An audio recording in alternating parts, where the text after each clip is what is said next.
दोस्तों, मैं हैरिस सुल्तान हूं। मैंने कहा था कि एंथनी अल्बनीज ऑस्ट्रेलिया के सबसे खराब प्रधानमंत्री हैं। गलत मत समझिए, वह अभी भी ऑस्ट्रेलिया के सबसे खराब प्रधानमंत्री हैं। लेकिन जहां तक हमारे लोकतांत्रिक देशों की बात है, खासकर एंग्लोस्फीयर देशों की, कीर स्टारमर इस समय हमारे सबसे खराब नेता है। वह पूरी तरह से शर्मिंदगी का कारण है। मुझे लगता है यूनाइटेड किंगडम के लोग इसके हकदार नहीं हैं। वह शर्मिंदगी का कारण है। वे इसलिए सत्ता में आए क्योंकि लोग 14 साल की टोरिस्ट सरकार से तंग आ चुके थे और नाराज व हताश थे। वे पूरी तरह शर्मिंदगी है और इस्तीफा भी नहीं दे रहे। वह भीड़ को खुश करने के लिए हमारे सदियों पुराने खून से सींचे गए गठबंधनों को बर्बाद कर रहे हैं, जिन्हें वे अब भी मानते हैं कि वे उन्हें वोट देंगे। मैं बताता हूं कि मेरा क्या मतलब है। जब अमेरिका और इजराइल ने इस्लामी शासन के खिलाफ युद्ध शुरू किया तो उन्होंने यही कहा। आज सुबह अमेरिका और इजराइल ने ईरान में ठिकानों पर हमला किया। तो जबकि स्थिति बहुत तेजी से बदल रही है, मैं हमारी प्रतिक्रिया स्पष्ट करना चाहता हूं। उनकी प्रतिक्रिया देखे। यूनाइटेड किंगडम ने इन हमलों में कोई भूमिका नहीं निभाई। यूनाइटेड किंगडम ने इन हमलों में कोई भूमिका नहीं निभाई। यूनाइटेड किंगडम के इस्लामी गणराज्य में मुस्लिम आबादी को शांत करने के लिए हमने अपने सहयोगी अमेरिका को भी सैन्य अड्डों तक पहुंचने की अनुमति नहीं दी। तो कृपया हम पर हमला न करें। हम अच्छे लोग हैं, हम आपके साथ हैं, ठीक है, हम बस इसमें शामिल नहीं हो रहे। कृपया हम पर बमबारी न करें। और उन्हें सबसे बढ़कर तुष्टीकरण की कीमत समझनी चाहिए। ये कभी काम नहीं करता। ईरान की क्रूर इस्लामी सरकार ने फिर भी साइप्रस में एक ब्रिटिश एयरबेस पर बमबारी की और फिर उन्होंने जो कहा। कल मैंने आपसे खाड़ी क्षेत्र की स्थिति के बारे में बात की थी और समझाया था कि यूनाइटेड किंगडम ईरान पर हुए हमलों में शामिल नहीं था। ये स्थिति अब भी वैसी ही है। कल ईरान ने बहरीन में एक सैन्य अड्डे पर हमला किया, जिसमें ब्रिटिश कर्मी बाल बाल बचे। लेकिन ईरान फिर भी ब्रिटिश हितों पर हमला कर रहा है और ब्रिटिश नागरिकों को हमारे क्षेत्रीय सहयोगियों के साथ साथ भारी खतरे में डाल रहा है। उन्होंने कहा, अब अमेरिका हमारे अड्डों का इस्तेमाल कर सकता है ताकि वे ईरान पर हमला करें, लेकिन हम सिर्फ रक्षा करेंगे, हमला नहीं करेंगे। संयुक्त राज्य अमेरिका ने उस विशेष और सीमित रक्षात्मक उद्देश्य के लिए ब्रिटिश ठिकानों का उपयोग करने की अनुमति मांगी है। हमने फैसला लिया है इस अनुरोध को स्वीकार करने का। वह अब भी घुटनों के बल बैठकर दम तोड़ते इस्लामी शासन से हमला न करने की भीख मांग रहा है। ठीक है, डोनाल्ड ट्रंप की प्रतिक्रिया पर एक नजर डालिए। और वैसे मैं यूके से भी खुश नहीं हूं। क्या आप उन्हें दोष देते हैं? मैं उन्हें दोष नहीं देता। वो द्वीप जिसके बारे में आपने पट्टे के बारे में पढ़ा था, ठीक है, उन्होंने किसी कारण से ऐसा किया, उन्होंने उस द्वीप का पट्टा बनाया, कोई आया और उससे छीन लिया। हमें पता करने में 3-4 दिन लगे कि कहाँ उतरे। वहाँ उतरना कहीं ज़्यादा सुविधाजनक होता, बजाय इसके कि कई घंटे अतिरिक्त उड़ान भरनी पड़े। तो हम बहुत हैरान हैं, ये विंस्टन चर्चिल नहीं है जिनका हम सामना कर रहे हैं। यहाँ कोई विंस्टन चर्चिल नहीं है, इससे बहुत दूर की बात है। ये पूरी तरह उल्टा और शर्मनाक है। जैसे ये सब काफी नहीं था, कल उसने एक इफ्तार पार्टी रखी और अपने सारे प्रभावशाली मुस्लिमों को इकट्ठा कर लिया। फिर से घुटनों पर बैठकर बताना कि हमने ईरान पर हमले में कोई भूमिका नहीं निभाई, बहुत शर्मनाक है। ये आदमी यूनाइटेड किंगडम के महान लोगों का प्रतिनिधित्व करने के लायक नहीं है। यूनाइटेड किंगडम, जिसने कभी दुनिया की 25% भूमि पर राज किया था, आज यह भीड़ उस महान राष्ट्र का प्रतीक है। यूनाइटेड किंगडम के लोग आज भी बहादुर है। कई लोग कहते हैं, हम सदियों पुराने सहयोगी को कैसे छोड़ सकते हैं? कैसे? मध्य पूर्व में युद्ध पिछले हफ्ते शुरू नहीं हुआ था। हमने बहुत सारे बचे हुए लोगों को खोते हुए देखा है। बांग्लादेश में महिलाएं और बच्चे। इसे देखो, कितना दयनीय है। वह ईरान के उन 30,000 लोगों का जिक्र नहीं करेगा जिन्हें इस क्रूर इस्लामी शासन द्वारा बेरहमी से मार डाला गया था, सिर्फ साथ बैठे लोगों को खुश करने के लिए। एक बात बताऊं, वह इतना बेवकूफ़ है। असल में ईरान पर बमबारी करने से इंग्लैंड में कोई दंगे नहीं होते, क्योंकि वहाँ ज़्यादातर मुसलमान सुन्नी हैं। वे आयतुल्लाह या शिया इस्लामी शासन के लिए अपनी जान नहीं देंगे। ये लोग इतने बेवकूफ़ हैं, इनके सलाहकार भी इतने ही बेवकूफ़ हैं। हमें उन्हें और फ़लस्तीन और इज़राइल में शांति, न्याय और सुरक्षा की आवश्यकता को नज़रअंदाज नहीं करना चाहिए। ओह, उसने इजराइल का जिक्र किया। लेकिन ईरान पर मैं स्पष्ट करना चाहता हूँ, मैं स्पष्ट करना चाहता हूँ, ये हम नहीं थे। मुझ पर हमला मत करे। यूके, अमेरिका और इज़राइल के आक्रामक हमलों में शामिल नहीं था। स्थिति वैसी ही है। ओह, यही तो मैं चाहता था।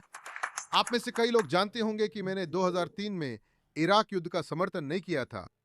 मैं दृढ़ संकल्पित हूँ कि हम आज उन सबकों को सीखें और उनका पालन करें।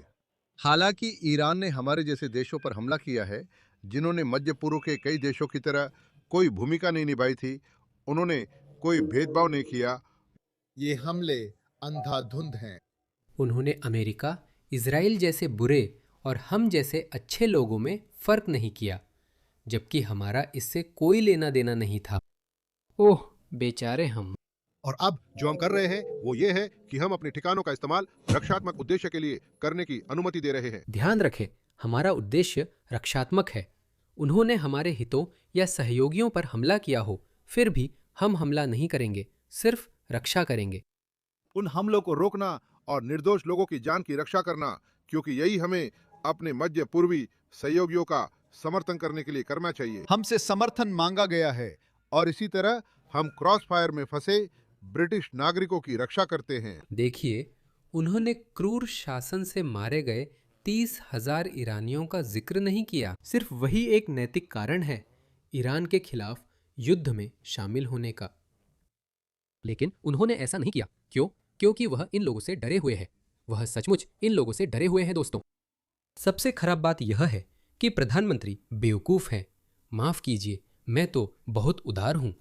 प्रधानमंत्री को ये भी नहीं समझ आता कि ये लोग खुद अपने ही पक्ष में हैं। अब एक नया वामपंथ है, जो है ग्रीन्स पार्टी। यही नया वामपंथ है दोस्तों। वो वही है, ये म्यूटिना ईरान, इसे देखो। इस्लामी शासन के झंडे, वो खुलकर उनका समर्थन कर रहा है। मुझे नहीं पता क्या हो रहा है दोस्तों। हमारे गठबंधन टूट रहे हैं, क्योंकि हमने इन तत्वों को अपने समाज के भीतर पनपने दिया है। मुझे लगता है हम बहुत तेजी से उस मोड़ पर पहुंच रहे हैं जहां हमें तय करना होगा कि इन लोगों के साथ क्या करना है। लेकिन चलिए वापस उसी के पास चलते हैं, ठीक है? आइए एक नजर डालते हैं। वह खुश है, यही वह चाहता था। उसे देखिए, उसके साथ घुल मिल रहा है।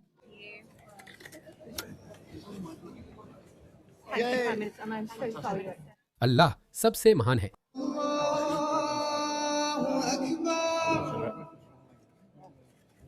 उन्हें यह करना था, अल्लाह अकबर, लेकिन अब उन्हें यह करना था।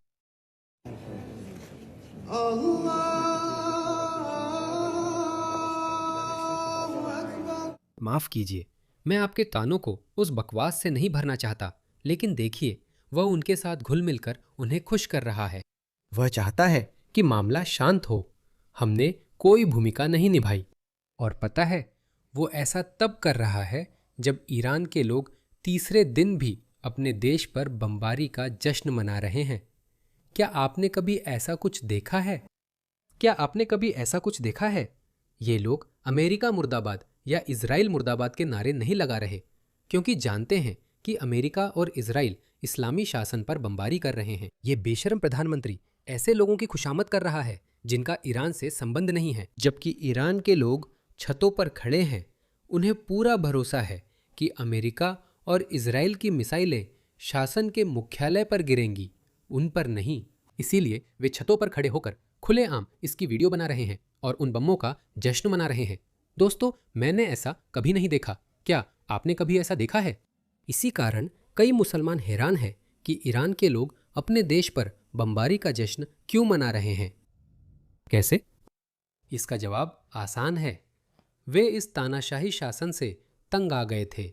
यह 56 सेकंड का क्लिप है देखिए, मैंने रेड्डू से कहा, जितना मैं समझ सका ठीक है। मैदान सपा पर हमला हुआ। तुर्की का फाइटर जेट सड़क पर आसमान में हमला कर रहा है। मैदान सपा को एन के साथ मिला दिया गया। मैदान सपा को एन के साथ मिला दिया गया। यूएसए। मैदान सपा को एन के साथ मिला दिया गया।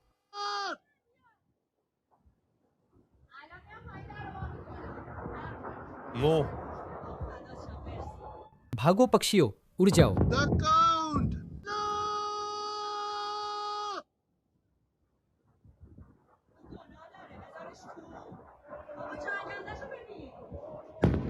Multiple China.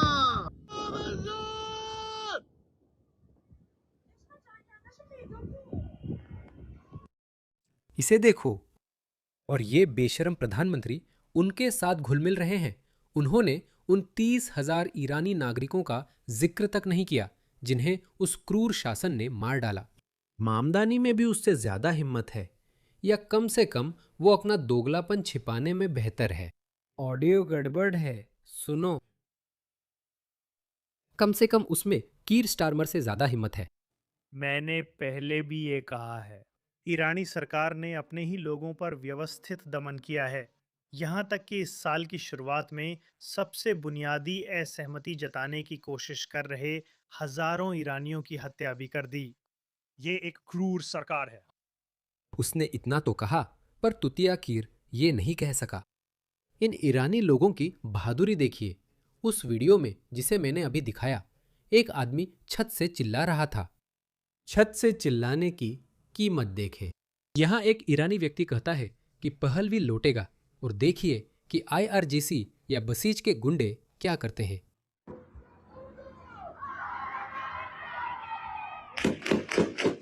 देखा, उन्होंने उसी दिशा में गोली चलाई जहां से उन्हें लगा कि आवाजें आ रही थी। तो जानते हो क्या, हम बहुत दिलचस्प समय में जी रहे हैं और नकाब उतर रहे हैं दोस्तों। ये लोग विश्व व्यवस्था को बदलना चाहते हैं। वैसे अमेरिका ने अभी अभी स्पेन के साथ सभी व्यापारिक संबंध रद्द कर दिए हैं। बहुत बढ़िया अमेरिका। और मुझे लगता है कि राष्ट्रपति ट्रंप को यूनाइटेड किंगडम के साथ भी सख्ती बरतनी चाहिए अगर वह बर्मिंघम, ईस्ट लंदन, मैनचेस्टर और ब्रैडफोर्ड को खुश करना चाहते हैं। यूके और अमेरिका के सदियों पुराने खास रिश्ते की कीमत पर मुझे पता है कि असली खास रिश्ता तो बहुत बाद में आया था। यूके, यूएस, ऑस्ट्रेलिया और कनाडा के गहरे ऐतिहासिक संबंध है, लेकिन प्रधानमंत्री ये गठबंधन तोड़ रहे हैं। हमें इसे रोकना होगा और मैं उम्मीद करता हूं कि राष्ट्रपति ट्रंप और सख्ती बरते।